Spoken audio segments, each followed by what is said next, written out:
Welcome to the Connected Conversation with Brett Hill, a well-known mindfulness and somatic coach and coach trainer, as he demonstrates the power of mindful communication to change your life, work, and the world. Disconnected is the new normal. People are feeling overdriven, overwhelmed, and disconnected from meaningful conversations. But it doesn't have to be that way. Step into a life that works for you. Flourish and give voice to your natural creativity and purpose as you learn how to connect deeply and authentically with yourself, others, and the world. The Connected Conversation with Brett Hill starts now. Hello, and welcome to this episode of The Connected Conversation. I'm your host, Brett Hill. I'm a mindful somatic coach and coach trainer. I'm the founder of the Mindful Coach Association. I also have another podcast called The Mindful Coach, and I'm happy to be here talking with you today about creating connections. That's what this entire show is about. It's about how do we create connections to each other, to the world, to ourselves. And that right there is, in a nutshell, the trick. It starts with looking inward and learning to connect to what's true for you.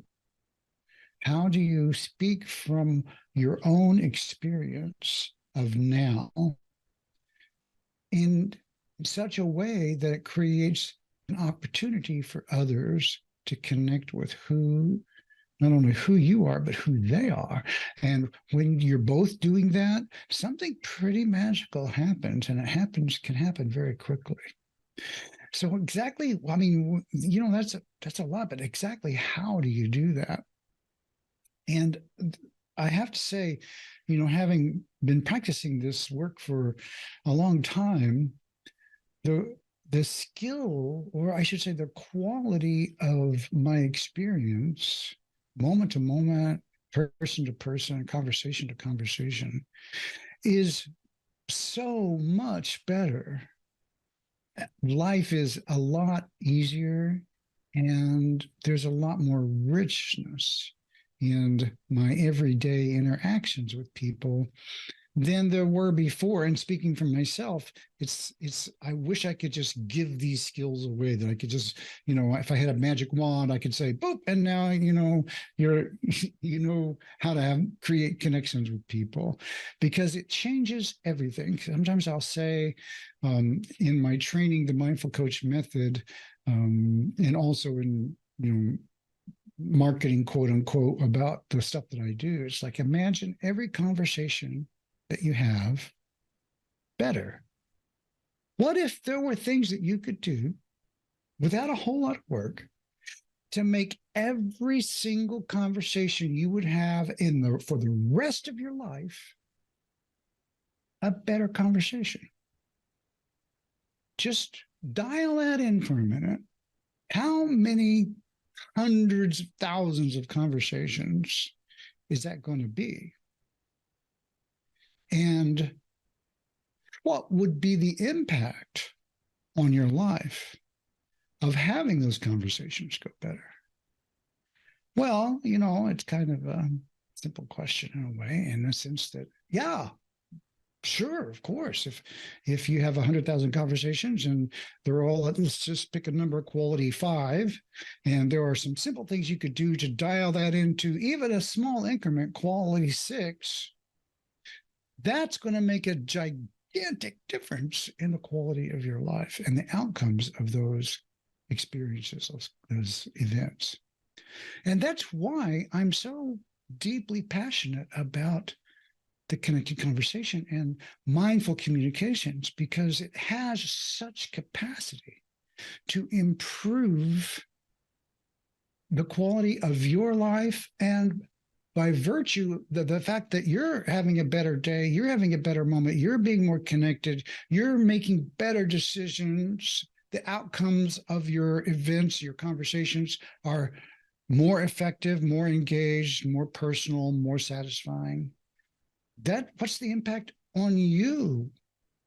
How are people going to experience you whenever that's your life? And so my point being that that's going to have an impact on other people, because you're having a better world, you're having a better experience. And so it's not a stretch for it to say that doing this work improves not only the quality of your life, but the lives of those people around you. Remember, if I'm in a conversation with somebody and through some mindful communication skills, that conversation goes better, it goes better for them too. And so you've improved that outcome. You've improved that connection. You've improved that moment in time for both of you. And so you're hopefully, up leveling is another way I like to talk about it, just up leveling all these relationships, all these interactions in a way. And that has an impact on all the people that you connect with. And so I say the connected conversation, mindful communications improves not only the quality of your life, but the quality of the people around you. And then they go out and they have a better day and they have a better world. And maybe they even learn something from you. They go, that guy, that girl, when I interacted with her, she was so chill and so, calm and was so effective in just really naming what's true. And it felt so great just to be in rapport with somebody who was authentic and real and not argumentative or defensive, but still nevertheless clear about what they needed, what they wanted, and they were so, it just felt heartfelt and powerful and true, right? Have you ever talked to somebody like that? Heartfelt, powerful, and true. What does it do to you? What's it activating you whenever that happens? I should add one more: vulnerable, heartfelt, powerful, and true. And you put those together into a conversation, and whoa, suddenly you have the elements, you have the ingredients for something powerful to happen.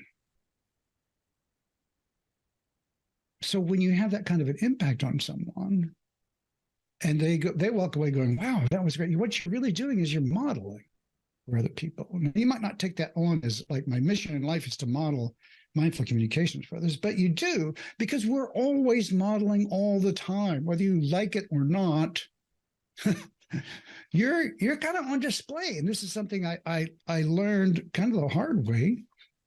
I took some trainings in mindful group work from Amina Nolan, who does leadership, matrix leadership. It's amazing work. I learned so much. Oh my God, I can't even begin to tell you how much I learned about how groups work and who I am in a group and how my relationship to groups.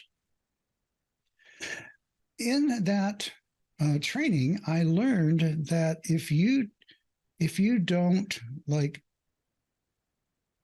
let people know who you are, they will make up a story about you, because that's what brains do. Neurologically, we fill in the blanks so that we can make sense of our experience. Let me give you an example. Let's say somebody comes into a meeting, new employee or new person in a group, and they sit down and they don't say anything the entire time, except for, okay, great, thanks. Nice to be here. Hey, everybody. And then they just leave. And you have no information other than, of course, now there's a whole list of nonverbal information. You have their age, their race, their parent sexuality, the way they weigh their hair, what the clothing that they wear, how fast they walk, the way they hold themselves. There's a bazillion things that you know simply because of the way that they show up. And that's what I'm trying to say. You are already a beacon of information about who you are. And if you don't let people know what's going on inside of you, they'll take whatever information they have and they'll make a story up about you. And so this is a practice at times. So notice when you're doing that. So someone is sitting there, they're not saying anything, and they walk away and someone says, hey, what do you think about the new guy or new girl? And you go, I don't know. They were and so the other person would say something like, well, I thought they were pretty conceited. They just wouldn't even contribute.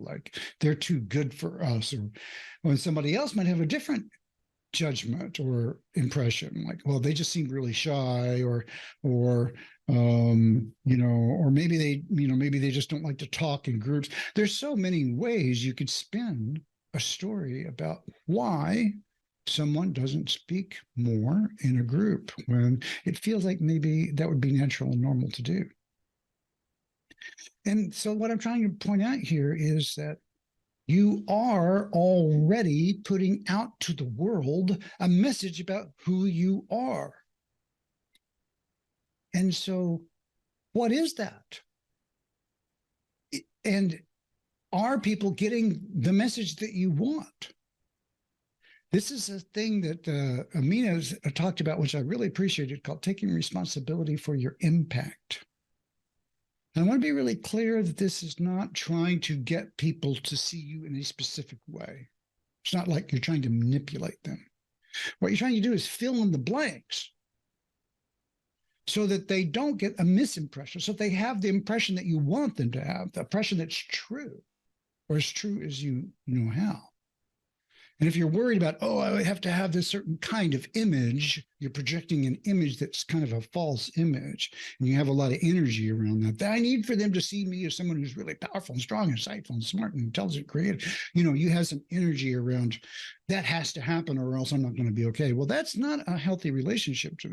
More healthy is, I am who I am. I'm feeling what I'm feeling, and I'm okay with people knowing about me and seeing who I am, because I'm not insecure about that. And when you get really connected to who you are, a lot of the insecurities kind of fall away. I'll talk some more about that in the next round, but basically it doesn't mean you're not vulnerable. I'm not talking about that kind of insecurity. I'm talking about, I want people to see me in a specific way or I'm not okay. That's a different kind of thing. And so consequently, there are things that you can do to take ownership of the way that you are seen and perceived in the world. And it all really gets down to where we started. It's like being vulnerable, being connected, heartfelt, and in the moment, having the mindful presence to be able to know how to connect with people when you wish to. And I'm not trying to say you need to do that all the time with everyone, but you can do it a lot more than you think with a lot more people than you think, even people who are very, very different than you, and still keep healthy boundaries. Remember, connection does not mean wide open vulnerability. It simply means connected. Connected with healthy connections, healthy boundaries, right? And so that's really super important. So we'll talk some more about how you can engage with other people in a way that invites connections when we come back from the break. So thank you. This is Brett Hill with the Connected Conversation.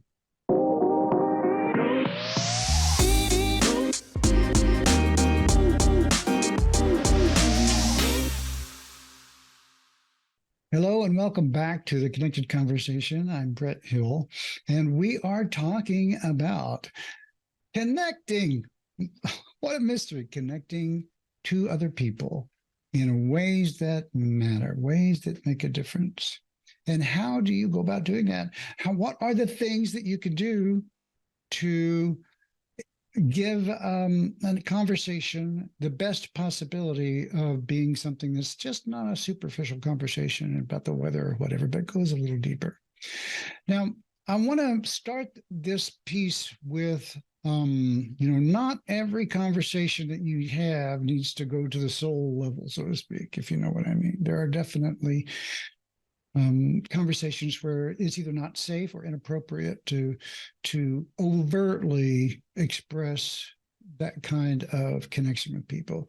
But I want to say that what I'm trying to get across here is that you can bring to a moment, bring to an engagement within yourself the conditions that are necessary or the conditions that make possible the best possible connection in a moment. All right. The most the healthiest, the most possible engagement. Because, as you know, that conversation is two-sided. There's two sides, and if the other person doesn't want to connect, well, it's not your role, so to speak, to be so skillful that you make that happen. Unless that's, unless you're a coach or you're a therapist, in which case it's a whole other conversation. In that case, it is your job to be that skillful to see if you can make it happen. And the work becomes, how can we connect? And you help them unpack, if they wish to do that. What's in the way? But with other people just casually out and about, it's not, you're not trying to break people down. You're simply trying to be available for and create and have some skills to create opportunities to go deeper. Because in general, most people these days, if you ask them and say, do you feel like that your conversations and relationships go deep enough for you that they're very satisfying? I'm guessing that the answer to that question for most people is no. That there's a longing for people to connect, to go deeper. And then, there's like this really kind of deep, like I want, a soulmate sort of connection. But we're not talking about that so much as we are, how much juice can you get? How much nourishment can you get from being in a really honest, connected, vulnerable moments with other beings? And I'm here to tell you, a lot is the answer to that question. It can be very deeply satisfying, even momentary interactions. So what do you have to do to be able to make those things happen, to create those kinds of moments? Well, as I mentioned earlier, it starts with you, right? You can't be in a situation where you have a long list of things that are necessary for you before it's okay to talk to someone or to be, more open. It starts with your own willingness to be present with your own inner world.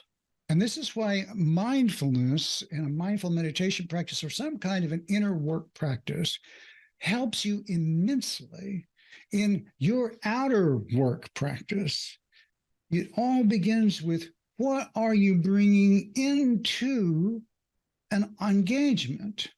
If I step into a conversation and I'm all angry and irritated about the way my world is going, and I'm not saying that there aren't good reasons to necessarily be angry and irritated, but if you're bringing that into your voice, into your engagement with people, then how do you think people are going to respond to you?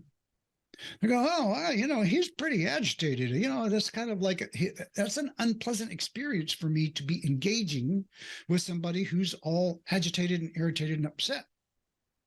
Because that person is, have you ever walked in a room and suddenly somebody's like really irritated and you're trying to get something done, but they're so unhappy that you can't really even focus on anything but their unhappiness, and you've got your own world to deal with. You don't want to necessarily make space for that. Now maybe you can, and maybe you're a healer, maybe you're someone who has a great relationship to being able to help people in those situations, and that's just what emerges out of you.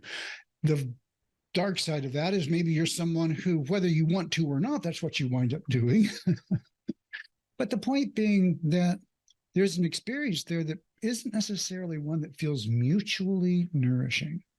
And it's not your fault. It's because they're in an agitated state. Now, if you're the one in the agitated state, you have to take ownership of that. You have to go, oh yeah, that's what I'm bringing to the table. Is that the way I want to try to engage other people? Is that the starting place? And if you walk around your day, and every moment you have, you're concerned about something, you're worried about something, you're upset about something, and every interaction you have, you're expressing some aspect of that. Oh, what's the next thing I'm worried about? Then your impact on the world is going to be very different than if you're not. If you can still have concerns, but that's not what's driving your experience in the moment. What's driving your experience in the moment is your experience in the moment. Meaning, if I'm walking down the street and I'm in the middle of a park. I'm not thinking about, oh, the trash and the dog and the taxes and the car and these things could go wrong. And what about my mother or my father or my lover or my sister? Whatever's in your head.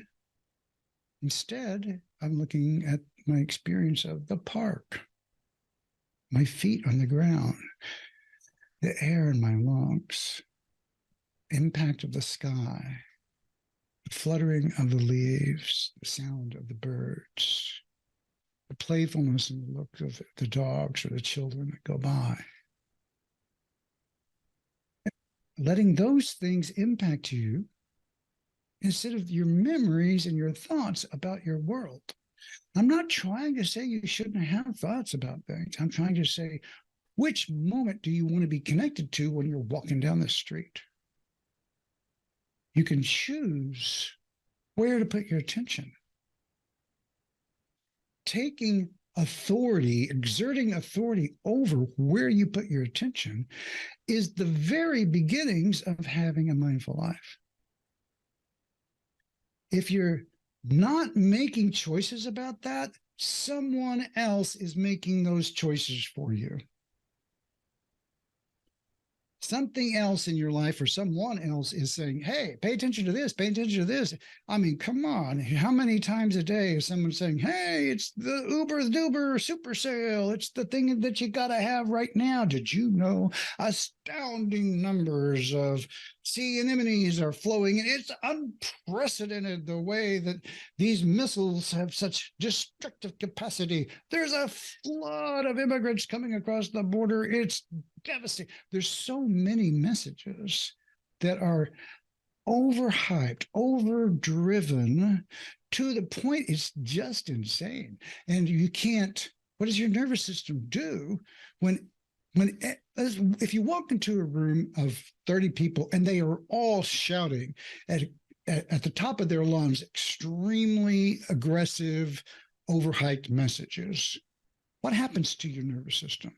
You can just imagine that. You walk into a room, there's 30 people, and they're all saying, you know, unbelievable what's happening over here. You just aren't going to believe the top 10 things you have to know about, or else your life is going to be terrible. Or on the other hand, if you only knew this, I've got the answer over here.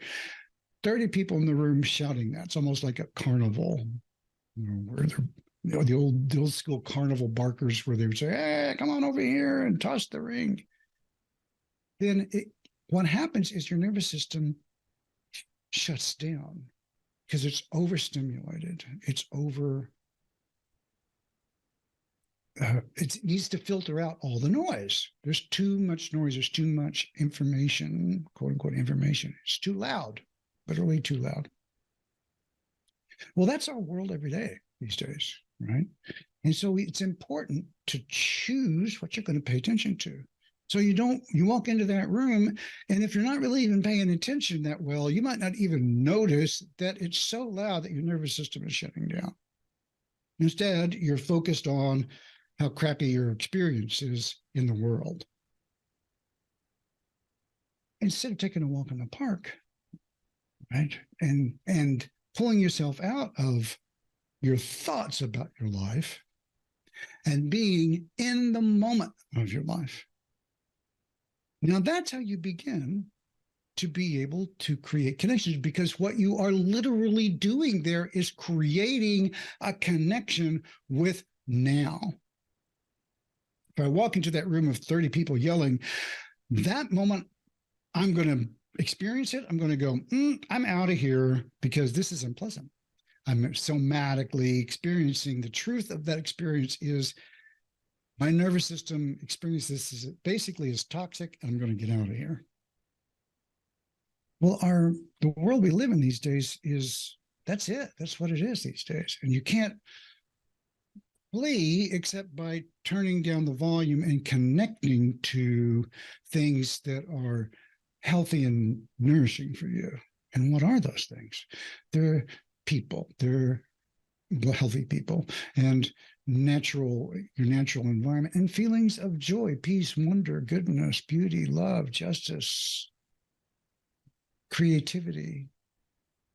You know, there's an abundant supply of beauty in the world. There's no end to it. Now, I'm not talking about burying your head in the sand. I am talking about making choices to include that amply in your life, because that's what we need. And when you choose to connect to that, how does that change your very next conversation? Someone walks in the room and you start talking to them. If you're worried about all the things that are going on in your life and they start talking, maybe you don't notice that they've got a really beautiful smile because you're too unhappy, you're too concerned about something else. Or maybe you just don't even notice. But because you've been practicing connecting to your moment in these walks with nature, or thinking about whatever it is you're doing, music or whatever it is you connect to is beautiful. Someone walks in the room and they're talking and you're looking at them and you notice that smile. You connect to the beauty of that moment. Now, how do you think that changes the conversation? And I propose that it changes it for the better. And now you're having a connected conversation. And we'll talk more about that after the break. Thank you.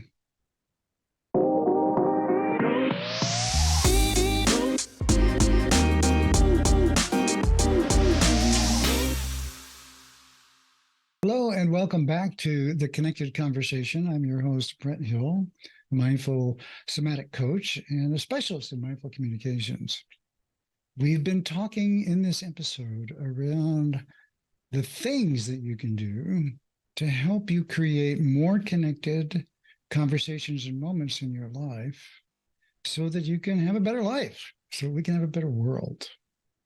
I believe passionately there's very little that people can do more important than just taking a few moments a day to spend on improving these skills, because they dramatically improve almost every aspect of your life. There's a thing in finances they call leverage. You know, when you take $10 and you borrow 1,000 or 100, right? And then you go out and you buy something that then lets you amplify your $10 to be $1,000. And so with your 10, you borrowed 100, and that lets you make 1,000. And so you've got $10 basically at risk, and you generate $1,000 with it. Well, of course, in a financial world, you do that all day long because you would get wealthy very quickly that way. But there aren't very many ways to do that, as it turns out, right? And so this is an equivalent in interpersonal and in your inner world. This is one of those situations that's highly leveraged. You take 10, if you were to put a value in it, you take $10 worth of investment in your own capacity to be mindful and present in interaction with others, and you're going to generate $10,000 back, because the dividends, if you will, the payoff is so much bigger than what you imagine it will be. And I know that for a fact because it's one of those situations where you can't imagine the outcomes until you've actually experienced them. This is a situation where it's like the idea of it is never as profound as the experience of it. And, if you've ever been mountain climbing, it's a very different experience than reading about or thinking about mountain climbing. Or if you've ever seen the Grand Canyon, it's a very different experience than looking at a picture of it or reading about it. So when you come back, you go, oh my God, had I known, I had no idea how. That's the thing that you walk away from with those moments. It's like, I had no idea it was that big a deal. It's like that. This is mindful communications is one of those kinds of scenarios that until you have engaged in it for a little while, you really don't have an idea of what it's actually, the power of it to bring tremendous satisfaction and better outcomes into your life. As I started off this show, it's like, imagine every conversation in your life better. Well, it really is like that. It's a really big deal. And we were talking about how to create these connections, how to create these moments. And one of the ways was I was suggesting is to take control of your attention by being more present in the moment with natural phenomena and those in the moment experiences. And so that's, walking outside, or when you notice something. In my work, like in the mindful coaching method, I teach coaches to notice when clients quote unquote light up, like what lights them up. And I give that as an assignment to my clients. I say, what lights you up? Because those are neurological events when you go, oh, wow, that's so amazing. You know what I mean? Like, isn't there something in your life that like is so you get so excited and enthusiastic about it, just causes you to spontaneously have these feelings of aliveness and engagement and warmth and receptivity and maybe even awe.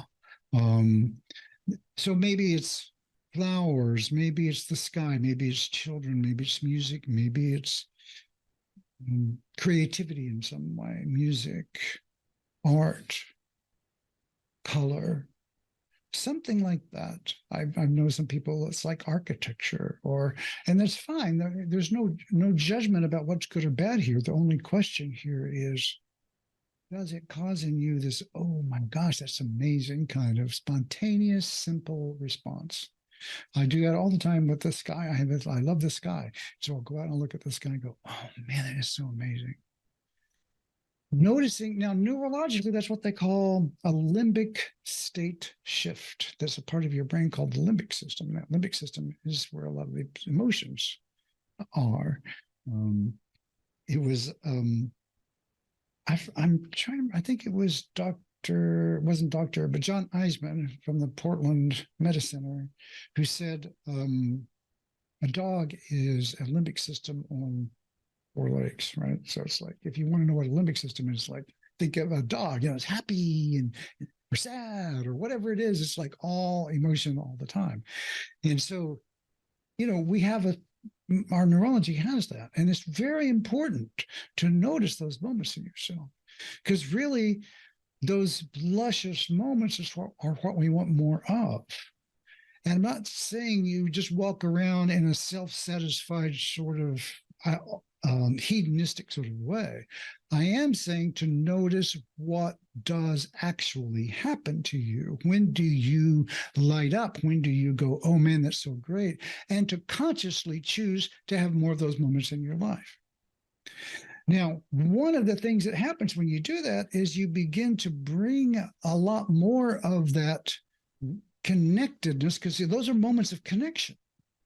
They're pure connection. They're mindful in the moment, on purpose connections to uncomplicated, simple sorts of experiences. A bird flying off, a bird flying in, a tree fluttering in the wind, a wave crashing on the beach, a dog playing with the ball, a baby as it goes by. Whatever those little moments are, let yourself have them. And then as you do, let yourself just notice what it feels like. Oh, I'm noticing my chest. I'm noticing my heart. I'm noticing my feelings. I'm having thoughts about other experiences like that. Just noticing and naming your experience. That's the kind of awareness that when you bring to a conversation, changes the conversation. And often in better ways. Someone walks in the room then and you're having this experience, you're noticing them and you're paying attention to their impact on you. And you're noticing, oh, I like their intelligence. I like the way they laugh. I like their smile. Or maybe not. Maybe you're not having any of those things. And that's okay, because you can still see through to the personhood of the individual and connect with that, because there's another layer to this. So first you bring the sensitivity into it.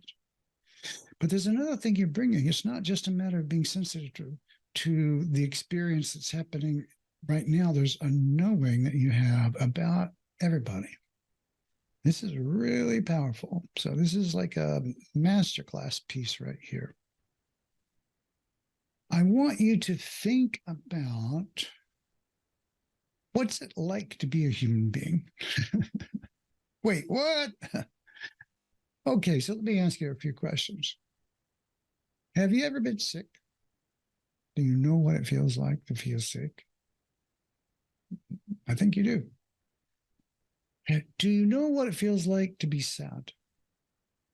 Yeah, I think you do. Do you know what it feels like to be really, really, really happy? Like really happy. Something just really went right.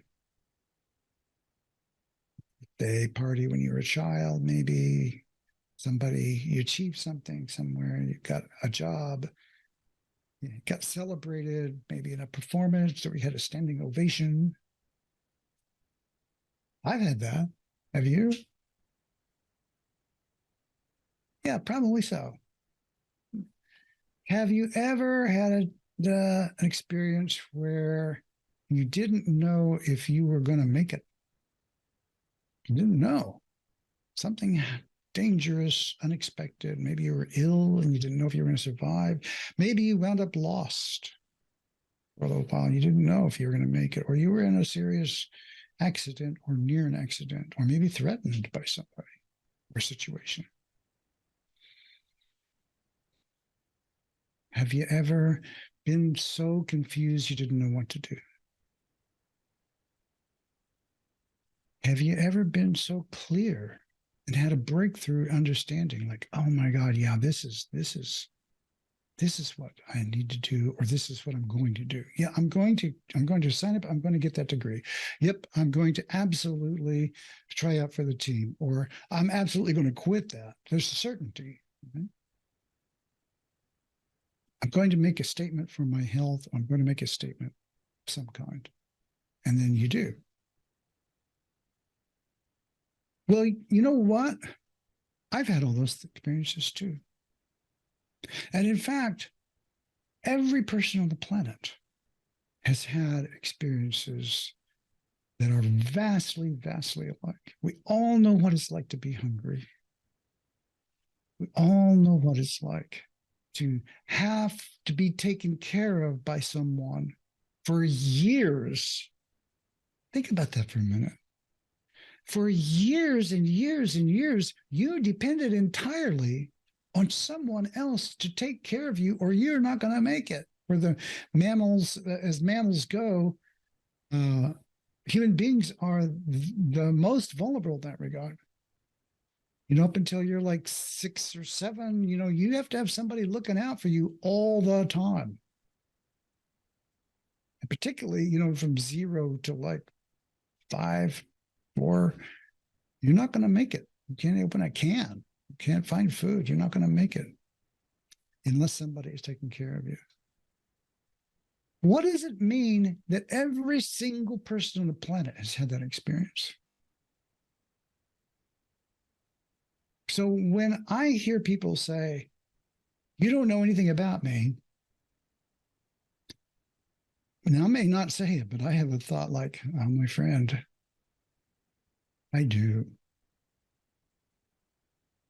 I might not know your attitudes, beliefs, your specific injuries or wounds or gifts, but those things I can discover, but I know a great deal about you because I'm a human being on the same planet you're in.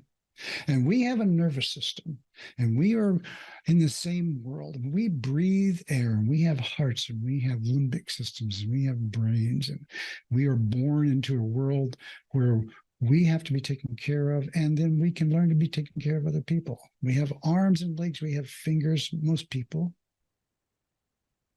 And if not, that's a different experience too. So, yeah, I know a lot about everyone, and so do you. Now, that doesn't mean you can flippantly go, oh, well, I know you, the depth of your soul, so to speak, but you kind of do. You might not know the details, and you want to honor and respect those details. But when you start from that place, what does that do to a conversation? So we'll tie all this together when we come back after the break. Thank you.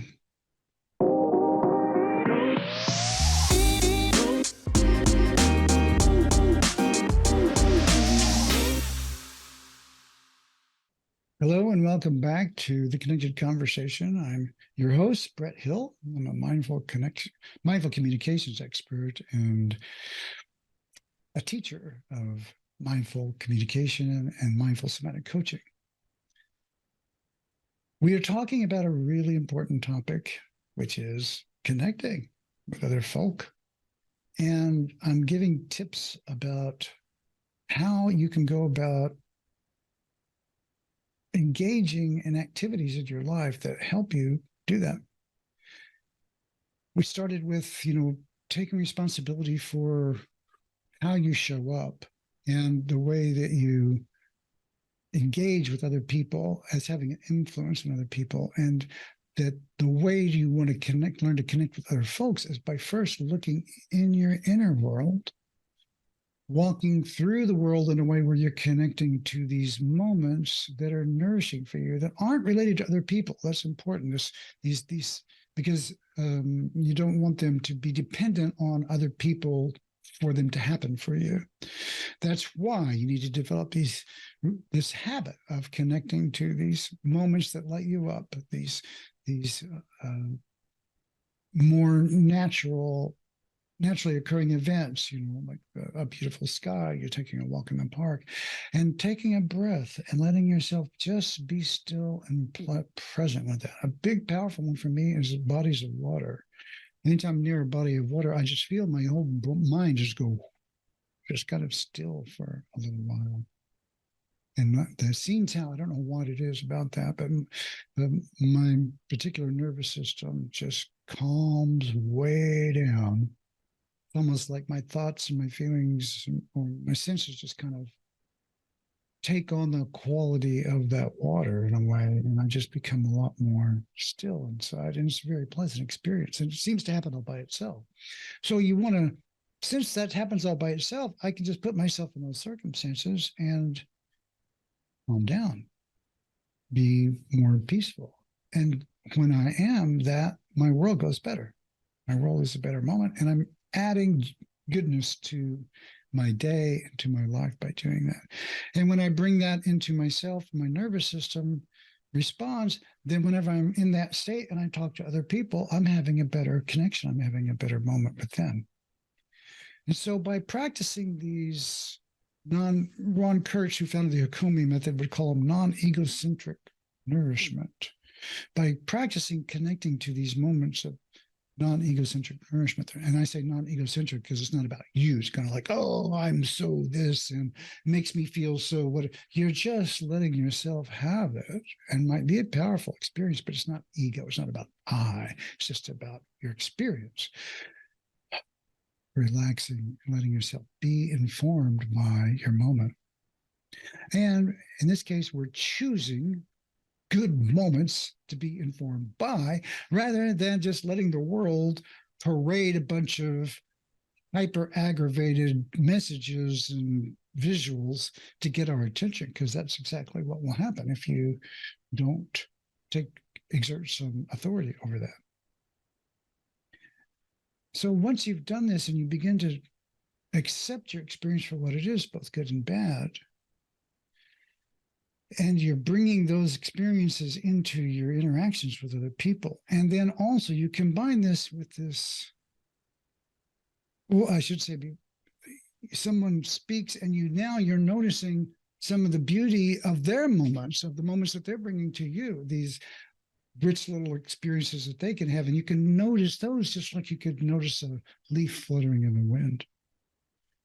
And when you connect to those, then it helps you relax, deepen, and connect to something rich that's happening in your world right then. You might not notice otherwise.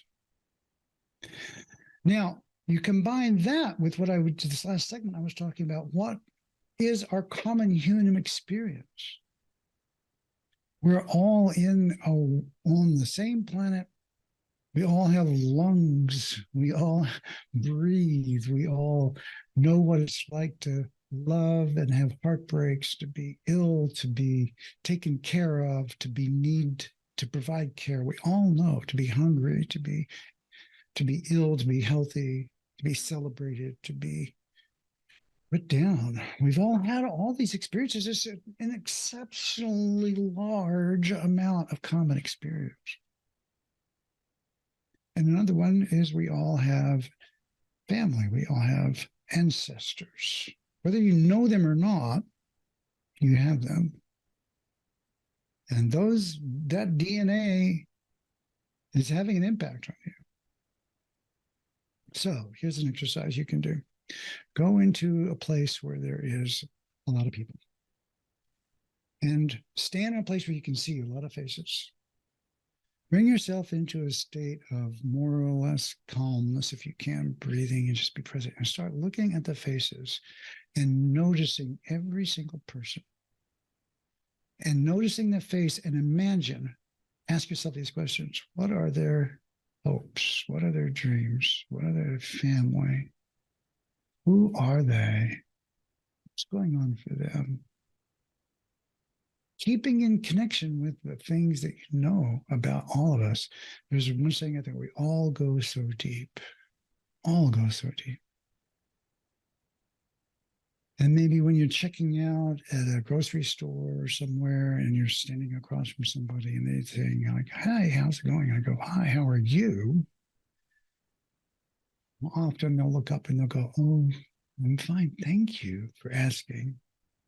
Because they just see a parade of faces. So if I'm putting myself and using my mirror neurons, my empathic self, like what's their world? They're sitting here, a parade of faces.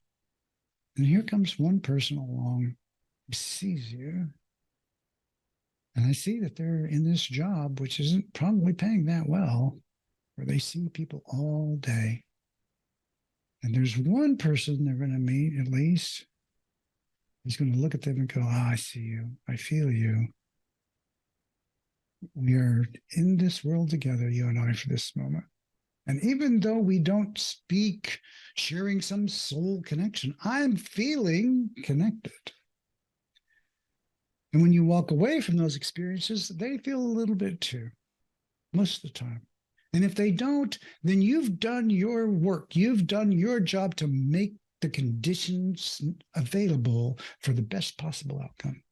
And when you bring that kind of awareness to every conversation that you have, as many as you can, it's going to be a dramatically better life for you and for the people around you. And that, my friends, is why this is so important. The world needs this more than ever.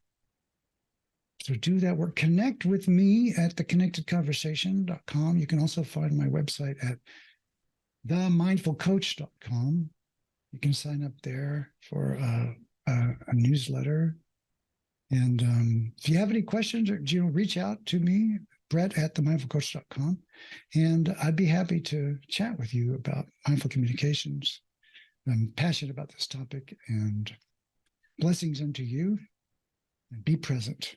Thank you. Thank you for joining us today on The Connected Conversation with Brett Hill on TransformationTalkRadio.com. Tune in next time to experience the power of mindful communication to bring deeper meaning to your life, work, and the world. Brett is here to help you step into a life that works for you, to help you flourish and give voice to your natural creativity and purpose. See you here next time on The Connected Conversation to learn how to enjoy the experience of your moment-to-moment life. For more information, visit theconnectedconversation.com.